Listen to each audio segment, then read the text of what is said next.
Good morning everyone. सो कैसे हैं आप सब। सबसे पहले आपका मेरा इस पेज क्रिस्टल ओरिजिन पे बहुत बहुत स्वागत है। जैसा कि आप सब जानते हैं, मैं डेली बेसिस पे आप लोगों के लिए कुछ ना कुछ नई नई रीडिंग्स लेकर आता हूं। तो आज भी मैं आपके लिए कुछ ऐसी ही रीडिंग लेकर आया हूं जिसके अंदर हम जानेंगे आपके पार्टनर की करंट एनर्जीज, कि जिस पार्टनर ने आपको नो कॉन्टेक्ट या सेपरेशन की एनर्जी में डाला हुआ है, आपको इग्नोर करते हैं, आपसे बात नहीं करते, आपको ऑन एंड ऑफ कंडीशन आपके साथ आते हैं कई बार। नहीं तो अगर आप किसी रिलेशनशिप में अभी भी हैं तो आपके ऊपर कहीं ना कहीं ब्लेम किया जा रहा है, आपको कसूरवार कहीं ना कहीं ठहराया जा रहा है जो भी सिचुएशन अभी आपके रिलेशनशिप में चल रही है। तो कोई ना देखते हैं कि आपके पार्टनर की करंट एनर्जीज क्या है, वो एग्जैक्टली इस रिलेशनशिप से चाहते क्या है या इस रिलेशनशिप से क्विट करना चाहते हैं। तो इस रीडिंग में लास्ट तक बने रहिएगा, बहुत सारी चीजें रिवील होने वाली हैं इस रीडिंग के अंदर। लेकिन रीडिंग शुरुआत करने से पहले मैं अपने बारे में कुछ बता देना चाहता हूँ। मेरा नाम अंकित है and I am a relationship consultant, crystal healer and a tarot card reader. यदि आप हमसे पर्सनल रीडिंग लेना चाहते हैं तो आप हमसे पर्सनल रीडिंग ले सकते हैं, जो कि आपके name and date of birth से कहीं ना कहीं आपसे रेजोनेट करके आपसे आपके थ्रू कार्ड्स निकाले जाते हैं, आपसे बात करते हैं, आपकी एनर्जी से हमारे साथ कनेक्टेड होती हैं। तो जो कार्ड्स निकलते हैं कहीं ना कहीं आपके साथ 100% रेजोनेट होते हैं। और जैसे कि आप सब जानते हैं, हमारे पास कुछ एनर्जाइज क्रिस्टल्स भी अवेलेबल होते हैं जो कि आपकी लव लाइफ को लेकर, फाइनेंसिस को लेकर, आपकी हेल्थ को लेकर, आपके जॉब को, आपके बिजनेस के लिए, बिजनेस में तरक्की के लिए हर तरह के क्रिस्टल्स हमारे पास अवेलेबल हैं, जो कि आपके name and date of birth से आपको एनर्जाइज करके आप तक पहुंचाए जाते हैं। तो आप ये भी ऑर्डर करना चाहते हैं तो आप मुझे डायरेक्टली कॉल या व्हाट्सएप कर सकते हैं। नंबर है मेरा 9540046626। और जो मैं ये रीडिंग करने वाला हूँ, ये रीडिंग आपकी कलेक्टिव रीडिंग यानी टाइमलेस रीडिंग रहेगी। आप जब भी इस रीडिंग तक पहुंचेंगे तभी रीडिंग आपसे ये रेजोनेट कर सकती है, और जितना पार्ट आपसे रीडिंग में रेजोनेट हो सिर्फ उसी को ही क्लेम कीजिएगा, बाकी को आप स्किप कर सकते हैं। चलिए मैं कैंडल लाइट कर रहा हूँ, जब तक मैं कैंडल लाइट करता हूँ तब तक अपने पार्टनर को अपने मन में ध्यान लीजिए, और ताकि जो भी आपके मन में क्वेश्चन है अपने पार्टनर के लिए, जो भी आप पूछना चाहते हैं उससे, ये डिवाइन पावर से जो भी आपके मन में क्वेश्चन है वो क्वेश्चन मन में लेकर आइए, ताकि रीडिंग आपसे बहुत अच्छे लेवल से रेजोनेट हो।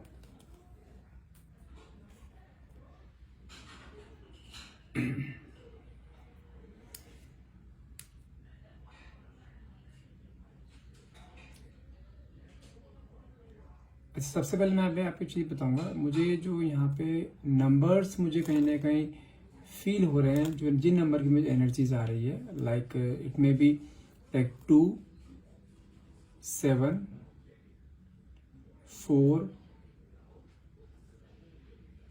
9, 21, 20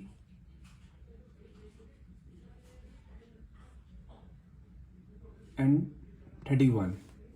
ये नंबर जो मैंने बोले हैं ना, ये आपके या तो डेट ऑफ बर्थ हो सकती है या आपके दोनों में से किसी की डेट ऑफ बर्थ हो सकती है, और या दोनों का डेट ऑफ बर्थ का कभी सम भी हो सकता है ये, ठीक है। यदि मैं यहाँ पे कहीं ना कहीं मेरे को यहाँ पे आपकी एनर्जी दिखाई दे रही है, मुझे ऐसा फील हो रहा है कि आपका जो भी रिलेशनशिप चल रहा है ना, आप इतना इस रिलेशनशिप से कहीं ना कहीं इतना फेडअप हो चुके हो या इतना थक चुके हो, तो आपने ना कई सारी चीजें ना अब यूनिवर्स के ऊपर छोड़ दी हैं, आपने उसमें एफर्ट्स लगाना बंद कर दिया है। कहीं ना कहीं आपने इस चीज को एक्सेप्ट कर लिया है कि अब जो भी यूनिवर्स आपके सामने लेकर आएगा ना, तो आप उसे एक्सेप्ट कर लोगे। क्योंकि कई चीजें क्या होती हैं, इंसान के हाथ में नहीं होती है, तो इंसान अगर ईश्वर के हाथ में छोड़ देता है ना, क्योंकि ईश्वर के तो हमारे से बहुत आगे को पता होता है, ईश्वर जो हमारे लिए करता है हमेशा अच्छा ही करता है। तो आपने सिर्फ यही चीज अपने मन में डाल ली है कि अब जो भी करेगा ईश्वर के हाथ में है, जो भी ईश्वर करेगा मेरे लिए एक्सेप्टेड है। आपने इस रिलेशनशिप में कहीं ना कहीं एफर्ट्स लगाने अब बंद कर दिए हैं, क्योंकि क्या होता है कि आप जब तक इस रिलेशनशिप पे एफर्ट्स लगा रहे थे ना, आप हमेशा इस रिलेशनशिप को फिर से सही करना चाहते थे। जो आपका रिलेशनशिप बिल्कुल अभी टॉक्सिक हो रखा है, आप फिर से इस रिलेशनशिप में अपनी पूरी जी जान लगा रहे थे, किसी तरह से रिलेशनशिप आपका फिर से ये जाग जाए, फिर से ये रिलेशनशिप फिर से ऊपर खड़ा हो जाए, रिलेशनशिप जैसे पहले चलता आ रहा था, दोनों के बीच में फिर से सेम बॉन्डिंग हो जाए, दोनों के बीच में फिर से सेम प्यार हो जाए, आपके पार्टनर फिर से आपके पास आ जाए, आपसे बातें करना शुरू कर दें, जो भी मन में डाउट्स हैं या मिसअंडरस्टैंडिंग्स हैं, वो मिसअंडरस्टैंडिंग्स फिर से कैसे भी करके सही हो जाए। आपने बहुत एफर्ट्स लगाए, लिटरली बता रहा हूँ। मुझे यहाँ पे आपकी एनर्जी ऐसी दिखाई दे रही है कि आपने ना पूरा, जैसे कहते हैं ना, पूरा अपने आप को झोंक देना किसी एक रिलेशनशिप को हील करने के लिए। आपने हर वो चीज करी है कि किसी तरह से रिलेशनशिप बस ठीक हो जाए। आपने हर एक दुआ में, हर एक जब भी आप पूजा करते हो अपने घर पे, तब आपने हर एक पूजा में आपने ईश्वर से सिर्फ अपने रिलेशनशिप के बारे में चाहा है, सबसे पहले आपके मुंह पे जानते हैं नाम क्या होता था कि भगवान किसी तरह से इस इंसान को मेरी लाइफ में फिर से वापस ले आओ। अपने बारे में पहले ईश्वर से ना मांग के आपने हमेशा उसे मांगा है अपने लिए। और कहीं ना कहीं ये चीजें आप इतना करना शुरू कर देते, आपके ना सिर्फ पूरे दिन दिलो दिमाग पे सिर्फ यही इंसान की तस्वीर छप गई थी, आपके मुंह पे सिर्फ एक ही इंसान का नाम था जो कि आपके पार्टनर का। और कहीं ना कहीं सब चीजें करते हुए ना आपने अपने फैमिली को कहीं ना कहीं पीछे छोड़ दिया, आपने अपने आप को कहीं ना कहीं पीछे छोड़ दिया, आपने अपने करियर को कहीं ना कहीं पीछे छोड़ दिया। मुझे ऐसा भी फील हो रहा है कि लाइक आपने इस इंसान की वजह से ना आपने ये सिर्फ एक इंसान को स्टेबल करने की वजह से ना आपने अपनी ये तीनों चीजें ना बिल्कुल अनबैलेंस कर ली है। आपका करियर अनबैलेंस हो गया, आपकी फैमिली अनबैलेंस हो गई, आपने अपने आप को अनबैलेंस कर लिया। आपके चेहरे पे दिखाई देती है लिटरली स्ट्रेस, आपके चेहरे पे। आपके फैमिली वाले इतना परेशान है आपको लेकर कि आपको हो क्या गया है। आप बहुत शांत रहना शुरू करती है, आप किसी से फालतू बात नहीं करते। जो आपका फ्रेंड सर्कल था, अपने फ्रेंड सर्कल में आपने जाना बंद कर दिया है। ऑफिस जाते हो या यदि आप वर्किंग हो सिर्फ ऑफिस जाते हो, ऑफिस से घर आए, ऑफिस में आपकी परफॉर्मेंस बिल्कुल पुअर परफॉर्मेंस हो गई है, आपको फोकस नहीं लग पा रहा है। कहीं ना कहीं आपके पेरेंट्स कहीं ना कहीं आपके लिए बहुत ज़्यादा परेशान होते दिखाई दे रहे हैं कि आखिर इसे हो क्या गया है। आपको किसी से घर पे बात करना अच्छा नहीं लग रहा है, अगर आपके फ्रेंड सर्कल वाले आपको कोई आपसे बात करना चाहता है, उससे बात नहीं करते हो, उनके कॉल्स पिक नहीं कर रहे हो। कहीं ना कहीं आप ना अपने अंदर ही ना एक आपने अपनी दुनिया एक ऐसी बना ली, एक रेडियस आपने एक तय कर ली, मैं सिर्फ इसी रेडियस में रहूंगी। अब आप उस रेडियस से बाहर नहीं निकल पा रहे हो, जबकि आपकी एक्चुअल दुनिया आपकी फैमिली है, आपका सेल्फ लव है, आपका फ्रेंड सर्कल है। और आप उस फ्रेंड सर्कल अपनी फैमिली को छोड़ के अभी भी आप उसके ख्यालों में खोए हुए हो। लेकिन जब से आपने से ये चीजें सारी यूनिवर्स के हाथों छोड़ी है ना, तब से आपने थोड़ा थोड़ा अपने फैमिली पे ध्यान देना शुरू करा है, आपने अपने करियर पे फोकस करना शुरू करा है, अपने फ्रेंड सर्कल पे अपना ध्यान देना शुरू करा है। और आप लिटरली, मैं क्लियर देख पा रहा हूँ यहाँ पे, क्लियरली मुझे एनर्जीज आ रही है। जब से आपने अपने फैमिली और अपने आप के ऊपर ध्यान दिया है ना, तब से आपका चेहरे पे ना एक खुशी आई है, जो खुशी आपके इतने सालों से मिसिंग थी। आप इस इंसान के साथ रिलेशनशिप में तो थे, लेकिन कहीं ना कहीं वो खुशी मिसिंग थी आपकी लाइफ में। क्योंकि इस रिलेशनशिप में ना आपने लिटरली बता रहा हूँ बहुत एफर्ट्स लगाए हैं, बहुत ज़्यादा एफर्ट्स लगाए हैं। और अगर मैं इस इंसान की बात करूँ ना, एफर्ट्स लगाने में इस इंसान ने 100 में से गिनती के 10% एफर्ट्स दिए होंगे, बाकी 90% एफर्ट्स आपके थे इस रिलेशनशिप को वहां से यहाँ तक लाने में। आपको कभी भी अप्रिशिएट नहीं किया गया रिलेशनशिप में, आपने इतने सेक्रीफाइस करे हैं इस इंसान के लिए, आपने इस इंसान को फाइनेंशियली कई बार आपने बहुत हेल्प करा है। लेकिन जब उसकी बारी आई तो वो उसने अपना कदम पीछे खींच लिया। आप लिटरली आज भी भले ही आपने वो सब चीजें यूनिवर्स के हाथों छोड़ दी हैं, आप उसके बारे में कुछ नहीं सोचना चाहते, ना चाहते हुए कई बार आपके दिमाग में चीजें आ जाती है, लेकिन फिर भी जब भी चीजें आपके माइंड में पास्ट को लेके आती हैं, आप अपने आप को कहीं ना कहीं बिजी कर लेते हो, म्यूजिक सुन लेते हो आप, जो कि आपको रिलैक्स दे। कहीं ना कहीं आप मेडिटेट करना शुरू कर देते हो, अपनी फैमिली के साथ बातें करना शुरू कर देते हो। लेकिन फिर भी कहीं ना कहीं आज भी वो दर्द आपके सीने में छुपा हुआ है कि ये इंसान ने मेरे साथ ऐसा क्यों किया आखिर।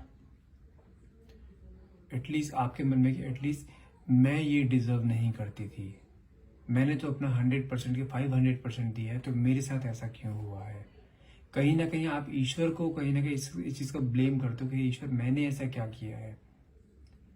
और मैं ये चीज देख पा रहा हूँ कि आप दोनों के बीच में जो ब्रेकअप हुआ है ना, ये ब्रेकअप किसी एक, मुझे दिखाई दे रहा है कि लाइक कोई आप दोनों के बीच में कोई मिसअंडरस्टैंडिंग हुई है या कुछ भी थर्ड पार्टी इंटरफेरेंस हुआ है, जिसको लेके आपने इससे क्वेश्चंस करे हैं और उस क्वेश्चंस के आंसर इसके पास नहीं, उस क्वेश्चंस को आंसर को छुपाने की वजह से इसने आपसे बहुत गुस्से में बात करी है। आप दोनों के बीच में बहुत मेजर झगड़ा हुआ है, उस झगड़े में आप दोनों के मुंह से कई चीजें ऐसी निकली हैं जो चीज आपने कभी सोची भी ना थी। और जानते हैं गुस्से में चीजें कौन सी निकलती हैं? जो इंसान की एक्चुअल मन में होता है। आप उसकी मन की फीलिंग जो आपने सुनी है ना, उस गुस्से में जो वर्ड्स उसके मुंह से निकाले हैं, आप उस चीज को लेके बहुत हर्ट हुए हो कि ये इंसान मेरे बारे में भी ऐसा सोच सकता है। जबकि आपने इसके लिए इतने एफर्ट्स लगे हैं, इतने आपने साथ दिया इस इंसान का, इसकी फैमिली के लिए इवन आपने बहुत कुछ करा है, तब भी उस इंसान ने आपके साथ इतना सब कुछ ऐसा कर दिया। कहीं ना कहीं आप इस चीज को लेके बहुत ज्यादा डिप्रेस भी होते हैं। लेकिन कहीं ना कहीं मन में अगर मैं बताऊं आपके, आज भी आप इस इंसान को अपनी लाइफ में एक बार तो देखना चाहते हो कि एक बार इंसान मेरी लाइफ में एटलीस्ट, भले ही मेरे साथ आगे रिलेशनशिप में आगे ना रहे, लेकिन मुझे एक बार क्लैरिटी दे कि उसने ऐसा करा क्यों है। यदि मैं यहाँ पे आपके पार्टनर की एनर्जी देख पा रहा हूँ, जो मुझे कहीं ना कहीं आज कुछ ऐसा फील हो रहा है कि यदि ये किसी एक ऐसे रिलेशनशिप में है जहाँ पर ये पहले से था, या थर्ड पार्टी हो सकती है, यदि ये भी हो सकता है कि आपके पार्टनर जो है मैरिड थे, अपने मैरिड लाइफ में जो है कहीं ना कहीं जिस जहाँ पर भी है ना, वो आप जिस तरीके से अपने इस इंसान को मैनिफेस्ट करते हैं ना अपने थॉट्स में, जिस तरीके से आप अपने थॉट्स में इस इंसान को याद करते हैं, कहीं ना कहीं मुझे ऐसा दिखाई दे रहा है कि आपकी मैनिफेस्टेशन ना उसके थॉट प्रोसेस में कहीं ना कहीं डेली बेसिस पे क्लिक कर रही है। उसको जानते हैं उसको क्या होता है, वो अगर कहीं वर्क सेशन पे होता है ना, तो काम करते करते आपका तुरंत दिमाग में क्लिक होता है कि जैसे कोई उसे बुला रहा है, जैसे कोई उसे याद कर रहा है। ये फीलिंग्स उसके अंदर कहीं ना कहीं मैं डेली बेसिस पे देख पा रहा हूँ। आप रात भर कहीं, जब भी आपकी रात को आंख खुलती है, आप तुरंत उसे याद करते हो। तो जानते हैं जब आप उसे याद करते हो ना, उसकी रात को एक बार आंख जरूर खुलती है, आपका ख्याल आते हुए आंख खुलती है उसकी। उसे भी कहीं ना कहीं समझ नहीं आ रहा कि हमारे रिलेशनशिप को इतना टाइम हो गया, बीच में ब्रेकअप हो गए, तो आज भी उसके थॉट्स, मतलब कि आपके थॉट्स उसके दिमाग में कैसे आ रहे हैं बार बार। तो कहीं ना कहीं जानते हैं वो चीज़ को किस चीज़ से रिलेट कर रहा है कि हाँ, उसने जो आपके साथ किया है ना, गलत किया है, उसको आपको क्लैरिटी देनी चाहिए थी। इन्हीं चीज़ों को देखते हुए मुझे कहीं ना कहीं वो आपके पास ना फिर से अट्रैक्ट होते हुए दिखाई दे रहे हैं। आपको बोलेंगे नहीं बिल्कुल भी, वो ना ही कॉल करेंगे ना ही मैसेज करेंगे, लेकिन जब जब आप उसे मैनिफेस्ट करते हो, जब जब आप उसे याद करते हो, जो उसके माइंड में क्लिक होता है ना, जैसे उसे किसी ने बुलाया, आवाज़ दी, या उसे किसी ने याद किया, तब तब वो आपको, क्योंकि वो इंटरनली जानता है कि उसे कौन याद कर रहा है, तब तब उसने आपको सोशल मीडिया पे स्टॉक किया है, तब तब उसने आपकी डीपीज देखी हैं, तब तब उसने आपकी फोटोज देखी जो उसके पास आज भी रखी हैं। यदि आपके मन में कुछ ऐसा है ना कि जब हमारा ब्रेकअप हो चुका है, उसने मेरी सारी डीपी, सारी फोटो सब उसने डिलीट कर दी होंगी, लेकिन ये ऐसा नहीं है। आज भी उसके फ़ोन में आपकी फ़ोटोज़ हैं। जिस तरीके से आप उनकी फ़ोटोज़ को देख के बहुत ज़्यादा रोते हो ना कि ऐसा उस इंसान ने क्यों करा, भले ही आपने सब कुछ यूनिवर्स के हाथों छोड़ दिया हो, लेकिन आपका अपने आंसुओं पे तो कंट्रोल नहीं है ना। आप जब भी उस इंसान को सोचते हो, जब भी उस इंसान के बारे में याद करते हो, जब भी अपने पास्ट मेमोरीज को याद करते हो, आप ना चाहते हुए रो पड़ते हो। आप बहुत कोशिश करते हो कि आप इस इंसान को याद ना करो, याद करो तो रोना ना आए, लेकिन आपका कंट्रोल ही नहीं हो पाता। उसका रीज़न जानते क्या है? कहीं ना कहीं आज भी आप इस इंसान को अपनी लाइफ में मैनिफेस्ट कर रहे हो फिर से। और मुझे ऐसी चीज़ दिखाई दे रही है, ये मैनिफेस्टेशन ना आपका बहुत जल्द पूरा हो जाएगा, क्योंकि जैसे जैसे आप जिस तरीके से आप मैनिफेस्ट कर रहे हो, जितनी बैडली तरीके से मैनिफेस्ट कर रहे हो, वो इंसान के मन में भी धीरे धीरे आपके लिए फीलिंग्स जनरेट हो रही हैं फिर से। वो कहते हैं ना, आप चीज़ें यूनिवर्स में जो डाल देते हो ना बोलकर, वो यूनिवर्स उसके कान तक पहुंचा रहा है चीज़ें, वो उसके माइंड में लेके जा रहा है चीज़ें वो। और वही चीज़ें ना उसको अंदर ही अंदर ना डेस्परेट कर रही हैं आपसे बात करने। कोई अभी मैं ये नहीं बोल रहा हूँ कोई कनेक्शन है आपका, कोई कनेक्शन फील कर रहा है आपके साथ, वो नहीं, लेकिन एक मैग्नेटिक पावर फील कर रहा है जैसे वो आपके लिए। अभी वो खुद नहीं समझ पा रहा है कि वो क्यों खींचा चला जा रहा है आपकी तरफ, लेकिन ये एक्चुअल में हो रहा है। आप जब मैनिफेस्टेशन कर रहे हैं ना, इसे मैनिफेस्टेशन को आप कंटिन्यू रखिए। आप देखना, ये जो आपके मैनिफेस्टेशन पावर की जो मैग्नेटिक पावर है ना, ये पावर ही उसे खींचकर आपके पास लेकर आएगी। थोड़ा सा टाइम लगेगा, लेकिन ये इंसान आपके पास आएगा जरूर। और जिस इंटेंशन से आप इसको अपनी लाइफ में वापस लेके आना चाहते हैं ना कि हाँ मुझे एक बार क्लैरिटी दे, वो आपकी लाइफ में आए ना आए, आपको उस चीज़ से मतलब नहीं है, लेकिन जो आप इंटेंशन चाहते हैं ना कि हाँ मुझे क्लैरिटी चाहिए, उसने ऐसा क्यों करा, ऐसा कहाँ कमी आ गई थी आपके प्यार में। आपने उसको एक गर्लफ्रेंड का प्यार दिया है, एक वाइफ का प्यार दिया है, आपने उसको एक माँ का प्यार दिया है, तीनों प्यार आपने कंबाइन करके दिए हैं आपने। क्योंकि आप जिस तरीके से उसके साथ रहते थे ना, उसके हर एक दुख दर्द में आप उसके साथ थे। गर्लफ्रेंड की तरह आपने ट्रीट करा है, आपने गर्लफ्रेंड की तरह उसे प्यार करा है, पत्नी की तरह आपने उसकी केयर करी है। जब सब चीज़ें आपने करी हैं उसके लिए, तो उसने आपके साथ ऐसा क्यों करा? बस आपको सिर्फ इस सवाल का जवाब चाहिए। और मुझे वो चीज़ दिखाई दे रही है जो आपके थॉट्स को जो एक मैग्नेटिक पुल है ना, उसको कहीं ना कहीं आपकी तरफ पुश कर रहा है, वो आपकी तरफ आने में मजबूर कर रहा है।